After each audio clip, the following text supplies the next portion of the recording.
এটা ব্রহ্মাঝাড়ুল। আমাদের রেলপথের দাবি নিয়ে পাঁশকুড়া থেকে চন্দ্রকোনা অবধি রেলপথ দরকার। আজ আমরা কালকাপুরে এসে আমাদের কালকাপুর বাস স্ট্যান্ডের কাছে একটি প্রোগ্রাম করলাম।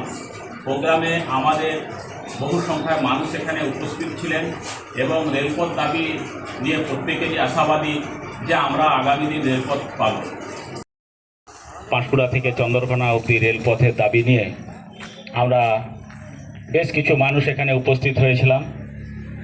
তাই জনসাধারণকে বারে বারে আমরা অনুরোধ করব, আগামী দিন এই পাঁশকুড়া থেকে চন্দ্রকোনা রোড রেল গড়ে তোলার জন্য।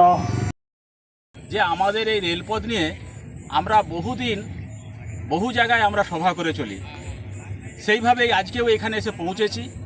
আমাদের একটাই উদ্দেশ্য, আমাদের রেলপথ দরকার, পাঁশকুড়া থেকে চন্দ্রকোনা রোড রেলপথ দরকার।